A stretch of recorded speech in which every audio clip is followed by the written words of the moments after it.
안녕하세요. 반갑습니다. 지금부터 강의를 시작하겠습니다. 오늘의 강의는 주역 64교회 중 15번째 교회인 지상겸기의 네 번째 시간입니다. 마지막 시간이죠. 오늘 저희들이 배울 부분은 6개 효사 중에서 4효, 5효, 상효를 배우는 날입니다. 지난 시간 뭘 배웠죠? 우리가 초효, 2효, 3효의 효사에 대해서 배운 바가 있습니다. 오늘은 4효, 5효, 상효에 대해서 배우도록 하겠습니다.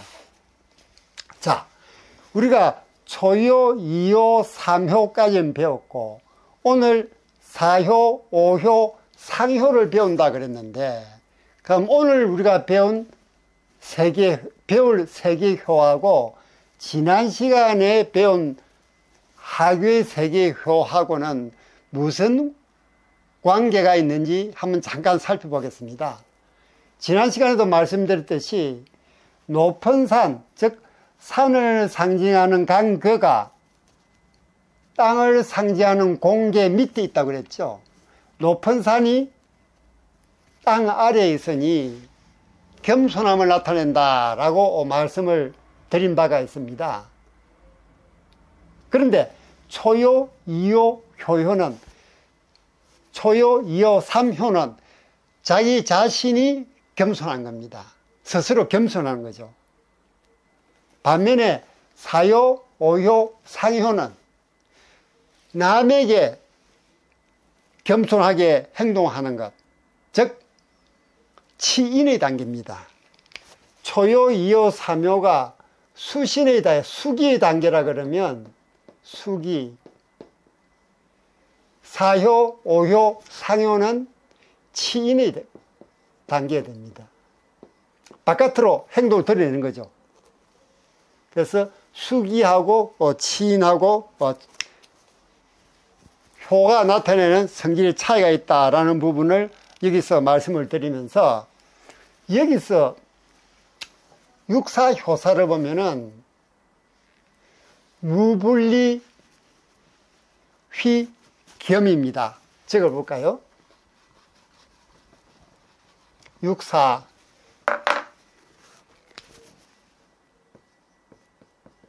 육사효사를 우리말로 읽어보면 무분리 휘겸,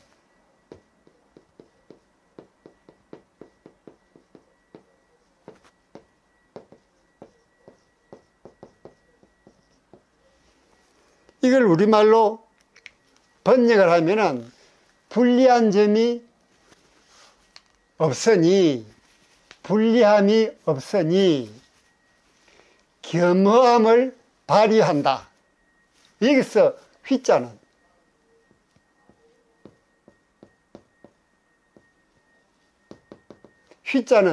발휘하다, 발휘하다. 즉 겸허함을 발휘한다는 그런 뜻이 됩니다. 자, 그럼 이 부분을 우리가 물상으로 한번 볼까요?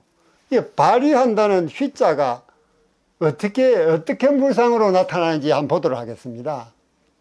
자, 이 물상으로 보면은 상괴 고는 땅을 상징하면서 펼쳐진다는 물상이죠. 펼쳐짐. 상괴고는 펼쳐짐이라는 물상, 펼쳐짐.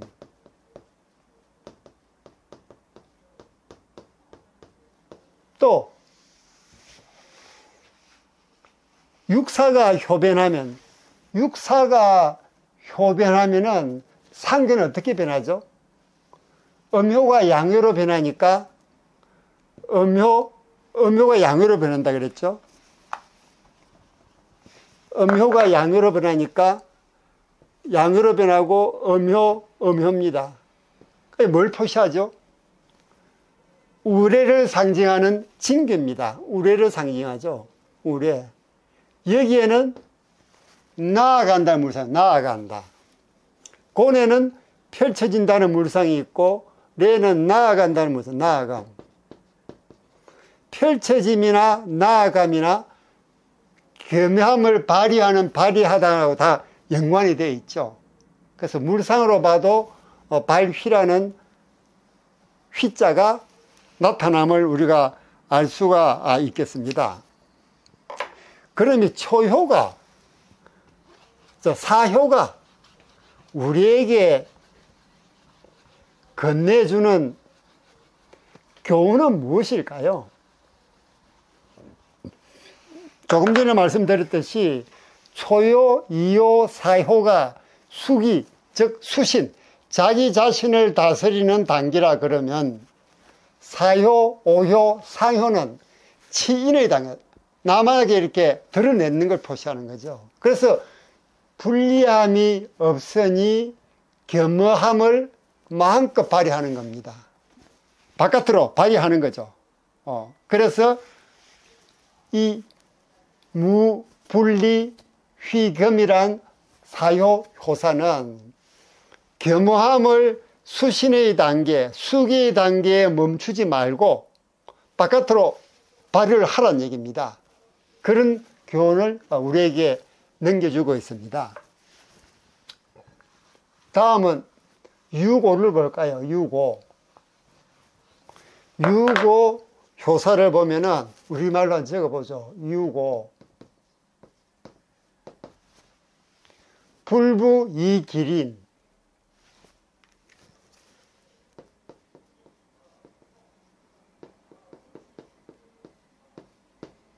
불부이기린. 이용침벌.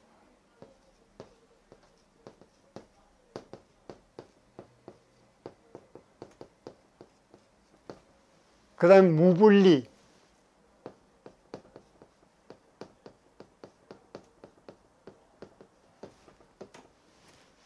자, 이걸 우리말로 번역을 해볼까요?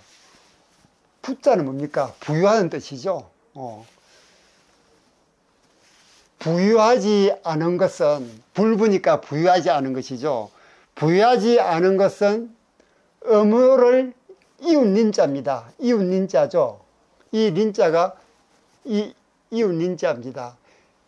부유하지 않은 것은 음효가 이웃하기 때문이고, 침략하여 정별하는 것이 이로우니 불리함이 없다. 지금 여기도 사효에서도 불리함이 없다. 오효에서도 불리함이 없다. 그리고 초효, 이효, 삼효에서는 다 길이 나왔었습니다. 효사에. 그리고 심지어 상효에서는 억국을 정벌할 수 있다고 합니다. 그래서 64개 효사 중에서 지상경계만이 6개 효사가 모두 괜찮은 것으로 나온다 라고 제가 말씀을 드린 바가 있습니다. 자, 여기서 불부이기린, 불부이기린, 이 부분을 먼저 한번 보죠. 불부이기린. 부유하지 않은 것은 음효가 이웃하고 있기 때문이며, 자, 부유하지 않은 게 음효가 이웃하고 있다는 건 무슨 의미가 있을까요? 자, 우리 괴상을 한번 보실까요? 괴상을 보시면은 음효가 3개입니다. 음효가 3개죠. 지금 우리 유고를, 효사를 공부하고 있습니다. 유고는 음효입니까? 양효입니까?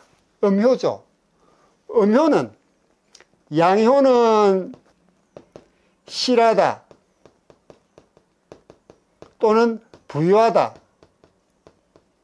라는 의미를 가지고 있고, 음효는 반대로 후하다 또는 불부하다, 부유하지 않다 는 의미를 가지고 있습니다. 그러니 이 유고 효사는 음효입니다. 음효니까 후하고 불부한 거죠. 그래서 부유하지 않은 것은 하는 효사가 여기에 나오는 이유가 거기에 있습니다. 또 부유하지 않은 것은 음효를 이웃하고 있기 때문이다 했습니다. 이건 또 무슨 말입니까?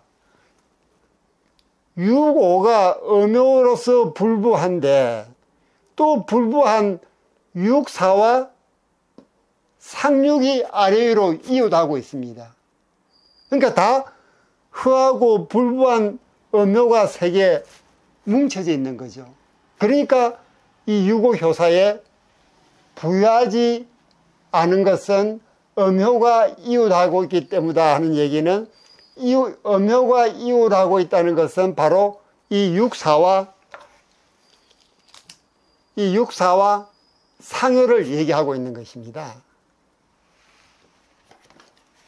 이 부분은 우리가 조금 더 짚어봐야 할 것이 불부이기린, 이 불부이기린이라는 이 효사는 주역에서 64개 중에서 이 효사가 한 번 더 나옵니다.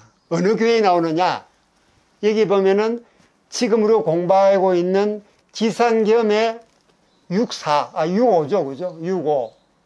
65에서 나옵니다. 그리고 또 어디에 나오냐 그러면 지천택의 64에서 나옵니다.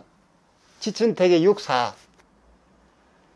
자, 그럼 제가 불부이기린이란 효사가 겸기의 65에서도 나오고 태기의 64 효사에서도 나온다고 말씀을 드렸습니다. 자, 그러면 이 태교의 64 효사에 불부이기린이 나오는 이유도 보죠. 왜냐하면 우리가 지금 지상겸 65 효사에 불부이기린이 어떻게 나왔는지 제가 설명을 드린 바와 같이 태계에서도 여기 보시면은 64 호사에 불부이기린이 나온 것은 이 64가 양효입니까? 음효입니까? 음효죠.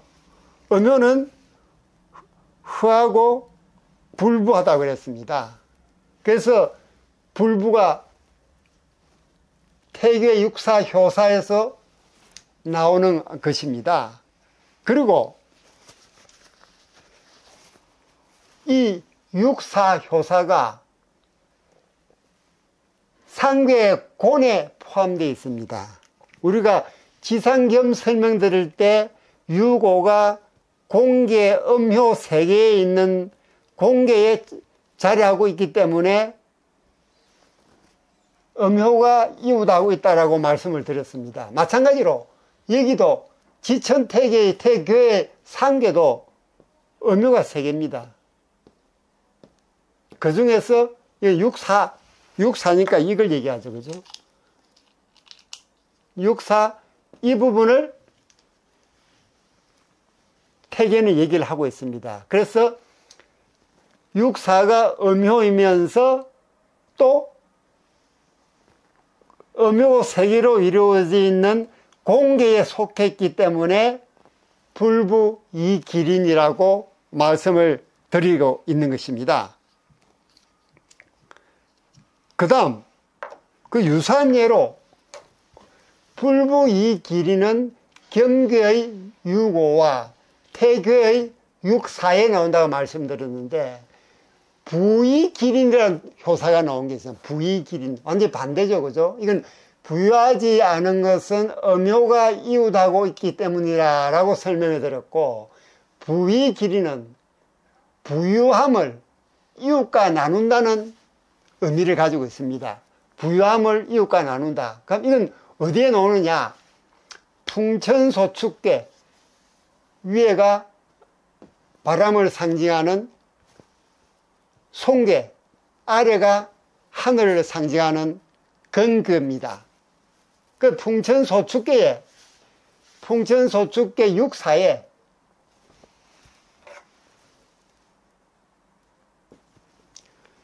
풍천소축계의 64 위에 있는 95, 64 위에 있는 95, 여기에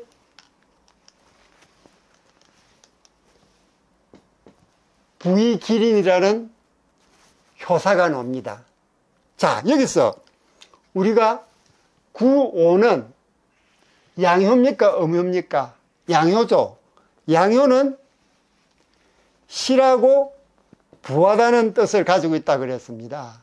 그래서 불부가 아닌 부가 나오고 있습니다. 부가 나오고 있죠. 또 육사는, 이 육사는 소축괴의 유일한 음효입니다. 양효가 5개고 음효가 하나니까 유일한 음효죠. 그러면서 이 상계는 무엇을 의미합니까? 음효, 양효, 양효니까 바람을 상징하는 손괴입니다. 그렇죠? 바람을 상징하는 손입니다. 손은 무슨 물상이 있느냐? 여기 보면은 이게 손이죠. 이 손에는 무슨 물상이 있냐 하면은 재밌는 물상이 있죠. 3배의 이익을 얻는다. 3배의 이익을 얻음.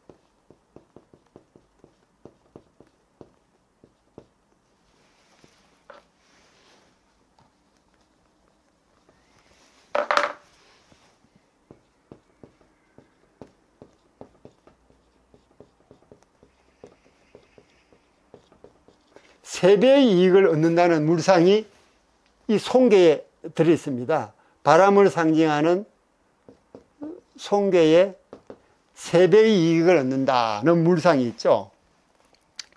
그래서 효사의 구호 효사에 부의기린, 부를 이웃과 나눈다는 효사가 나온 겁니다. 자, 여기서 말하는 이웃은 어딜까요? 상구와 육사가 구오의 이웃이죠. 하지만 상구는 양효니까 그 자체가 실하고 부가 있습니다. 그러나 육사는 음효니까 후하고 불부하죠. 그래서 구오는 육사에게 부를 나눠준다는 겁니다. 이렇게 주역은 효상이 같으면, 예를 들면 겸계나 태계처럼 요 효상이 위치하고 있는 게 공계 안에 포함되어 있죠. 그죠?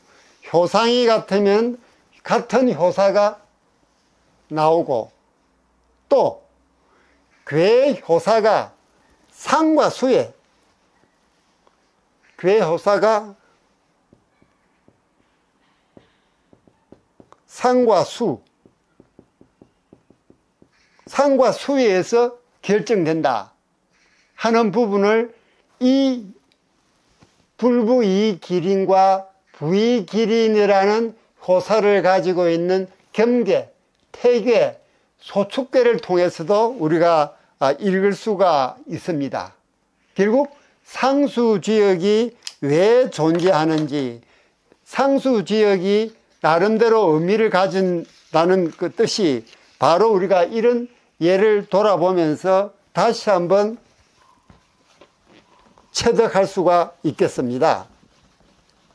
자, 이거 아래는 일단 지우죠.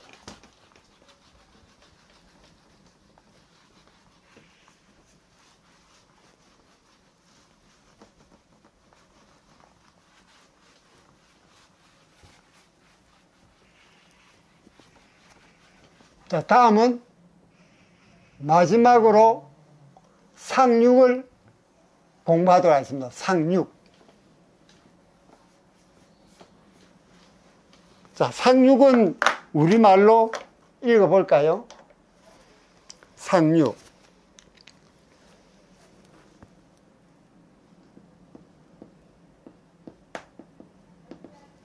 명겸,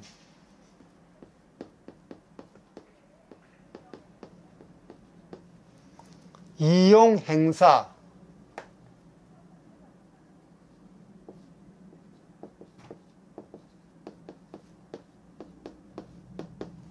그럼 정업국,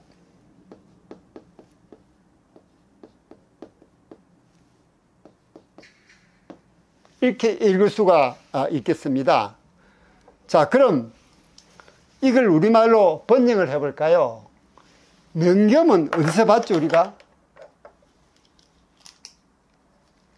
명겸은, 이 효사는 우리가 유기효사에서도 명겸을 공부한 바가 있습니다. 명겸, 그죠?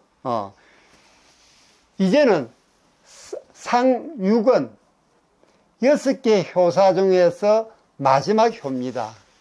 이제 겸허함의 마지막에 도달된 거죠. 그래서 효사도 겸허하다는 소문이 끝나는 시기입니다. 그래서 겸허함의 소문이 끝나니 군사를 동원해서 전쟁을 벌이는 것이 이루며 업국을 정벌한다. 업국을 정벌한다는 것은 주위에 있는 소국들을 정벌한다는 얘기입니다. 다시 한번 말씀드리면 겸허함이 극에 달하니까 겸허함의 소문이 이제 끝납니다. 소문이 끝나면서 군대를 동원해서 전쟁을 벌이는 것이 이롭고 업국을 정벌한다 라는 효사가 상육에서 나옵니다. 자, 그럼 여기에서도 우리가 볼 것이 유기효사에서도 이 유기효사에서도 명겸을 받고 상육에서도 명겸을 받습니다. 같은 명겸이 한 교회 같은 명겸이 또는 같은 효사가 중복될 경우에는 어떨 경우라고 제가 말씀을 드렸죠? 유기효사를 보면서 제가 설명을 드린 바가 있죠. 친비와 정응이 친비관계와 정응하는 관계가 동시에 충족될 때 같은 효사가 한 교회에 중축돼서 나온다 그랬습니다. 자, 이 부분을 한번 볼까요? 그럼 상육의 명겸이 나온 것은 상육과 정응하는 괴는 뭐죠? 아래로 구삼입니다. 그렇죠, 그죠? 하괴의 상효하고 상괴의 상효니까 서로 상응하는데 음과 양이니까 정응합니다. 정응하죠. 그 다음 구상과 친비하는 것은 육이가 있고 육사가 있습니다. 여기서는 육이입니다. 육이가 친비합니다. 왜? 명겸이라는 효사가 육이에 나오니까 육이를 주의 있게 봐야죠. 그죠? 그래서 구삼이 친비한 건 육이고 상육은 구상과 정응한다. 그럼 결국 육이와 상육은 간접적으로 친비하고 정응하는 관계가 된다는 얘기죠. 똑같은 얘기를 제가 육이 효사를 설명하면서 말씀드린 바가 있습니다. 그래서 동시에 친비와 정응이 동시에 이루어지니까 한 교회에 같은 효사가 나온다라고 말씀을 드린 바가 있었던 것입니다. 자, 이번에는 이제 이용행사 정업국을 한번 볼까요? 이용행사 정업국. 이용행사는 군대를 이끌고 전쟁을 벌이니 이롭다. 또는 군대를 이끌고 전쟁을 펼치니 이용행사가 이 물상을 갖다가 설명을 드려볼까요? 이용행사라는 게 군대를 이끌고 전쟁을 벌이는 것이 이롭다는 이 물상이 나오는 이유는 이렇습니다. 먼저 호계를 제가 설명드릴 때 지상겸 호계에서 먼저 얘기를 해볼까요? 자, 지상겸을 한번 그려 보십시다. 음효, 음효, 음효, 양효죠, 그죠? 음효, 음효, 양효입니다. 음효, 음효, 양효. 그 다음, 음효, 음효, 음효입니다. 본래 호계라는 건 제가 설명해 드릴 때 이 초효와 상효를 제외하고 2, 3, 4효를 가지고 2, 3, 4효를 하괴로 하고 3, 4, 5효를 외호계 2, 3, 4를 내호계로 하고 3, 4, 5효를 외호계로 해서 만든 게 호계라고 설명을 드린 바가 있습니다. 그렇죠, 그죠? 그런데 꼭 2, 3, 4, 5 효만 호계해야 되냐 하는 이론이 있는가 하면 또 다른 이론 하나는 6개의 효사 중에서 연결된 5개의 효도 호계를 볼 수 있다 라는 또 설이 있습니다. 특히 다산 정약용 선생 같은 경우에는 사괴를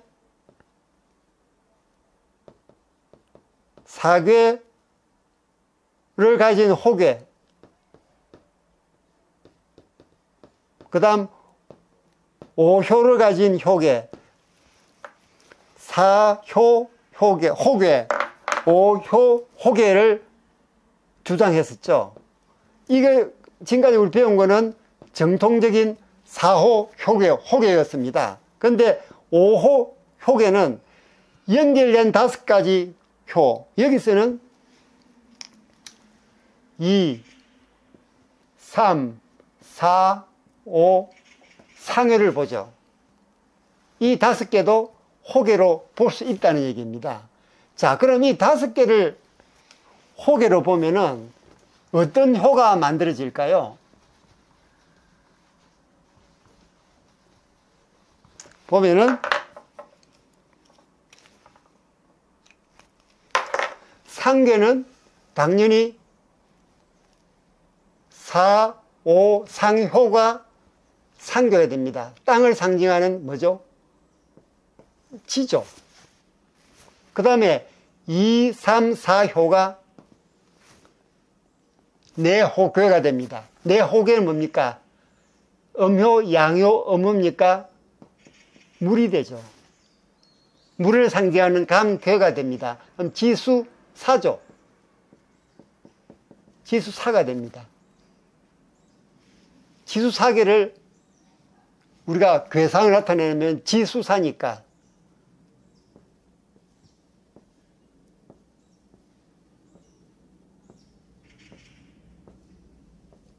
이렇게 되죠. 상호가 땅을 상징하는 지, 하괴가 물을 상징하는 감입니다.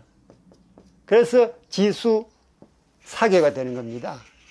자, 그럼 지수사계는 뭘 상징하느냐? 이 바로 군대를 상징해요. 군대라는 물상이 있습니다. 우리 66페이지, 교재 66페이지 물상 취상표를 보면은 이게 나오죠. 그래서 여기에 군대라는 물상이 여기서 사계에서 나옵니다. 그래서 지상겸계의 5효 호계를 봤더니 사괴가 되고 사괴에는 군대라는 물상이 있더라. 또 상효가 효변하면은 전체는 어떻게 됩니까? 이게 음효가 양효로 바뀌니까 위에도 산을 상징하는 간괴, 아래도 산을 상징하는 간괴가 됩니다. 그러니까 중상간이 되죠. 중상간. 그런데 중상간을 여기 한번 그려볼까요? 중상관계를 그려보면은 괴상을 먼저 그려보겠습니다. 중상관계 괴상을 그려보면은 음효, 음효, 양효, 음효, 음효, 양효. 위에도 산을 상징하는 간괴, 아래도 산을 상징하는 간괴. 그래서 중산간괴가 되죠. 중산간괴. 그런데 여기서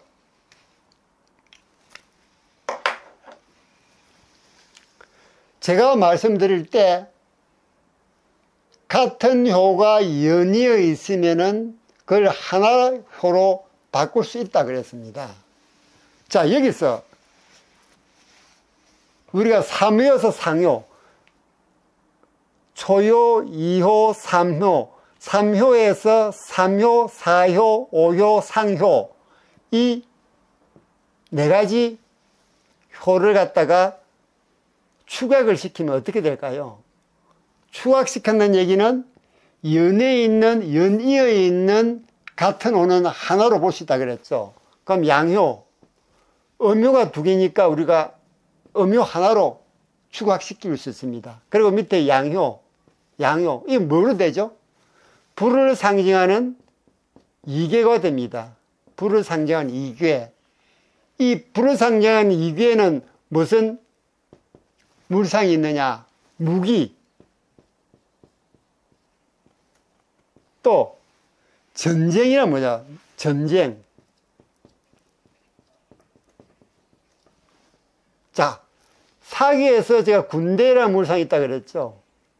그리고 상륙이 호변하면 전체 괴는 중상강괴가 되는데, 중상강괴에서 4효, 5효, 3효, 4효, 5효, 상효를 추각시켜 봤더니 불을 상징하는 이괴가 되었습니다. 이 이괴는 무기와 전쟁이라는 물상이 있으니까 군대, 무기, 전쟁. 또 기상겸 상괴곤에는, 이 상괴곤에는 또 무슨 물상이 있습니까? 나라 또는 업국이라는 물상이 있죠. 간에는 나라 또는 업국. 이 업국은 소국이란 그런 의미로 보시면 되겠습니다. 그래서 업국을 있으니까 여기에 보면은 군대를 사용하여 전쟁을 벌여 업국을 정벌한다 하는 이 효사가 이러한 물상에서도 우리가 읽을 수가 있는 것입니다. 그러면 이 5효는 또는 상육은 우리에게 무슨 교훈을 무슨 교훈을 알려주고 있는지 한번 볼까요? 여기서 보면 오효를 보면 불부이기린 이용침벌 무분리, 부유하지 않은 것은 음효를 이웃하고 있기 때문이며 침략하여 정벌하는 것이 이롭고 불리함이 없다 하는 부분은 어떻게 우리가 해석을 교훈을 받았냐면, 불복하는 자, 즉 불복한다는 얘기는 하느님의 뜻에 어긋나는 자입니다. 그 불복하는 자 또는 불복하는 나라에 대해서는 침략하여 정벌하는 것이 이롭고 불리함이 없다는 그런 얘기입니다. 그래서 무조건 겸손하게 상대편을 배려하고 친하는 것이 아니라 하늘이 이치에 맞지 않는 그런 나라 또는 그런 사람에게는 굳이 겸손을 베풀 필요가 없다. 쳐서 정벌해도 좋다라는 부분이 6.5에서 우리에게 알려주고 있습니다. 다음 상육은 6개 호의 마지막 호로서 겸손한 게 끝이 납니다. 초유부터 시작된 겸손의 일련의 발전 단계가 상육에서 끝을 맺는 거죠. 그래서 경계의 정신이 끝나면서 군대를 이용해서 전쟁을 벌이며 주위에 있는 억국을 정벌한다는 효사가 우리에게 일러주고 있는 것입니다. 그래서 요약해서 말씀드리면, 지난 시간에 배웠던 초효, 2효, 3효는 수기의 단계, 자신을 수양하는 단계라 그러면 수기의 단계, 4효, 5효, 상효는 치인의 단계라고 말씀드렸던 이유가 바로 거기에 있는 것입니다. 자, 오늘은 우리가 지상경계의 4효, 5효, 상효에 대해서 공부를 했습니다. 또 그 효사가 우리에게 주는 교훈도 배웠습니다. 여기에 대한 여러분의 의견도 댓글로 남겨주세요. 하나하나 읽어보고 명심하고 반영해서 더 좋은 영상을 만드는데 최선을 다하겠습니다. 여러분들의 좋아요, 구독, 댓글은 제게 큰 힘이 됩니다. 저는 더 좋은 영상으로 다음 시간에 뵙도록 하겠습니다. 여러분 안녕.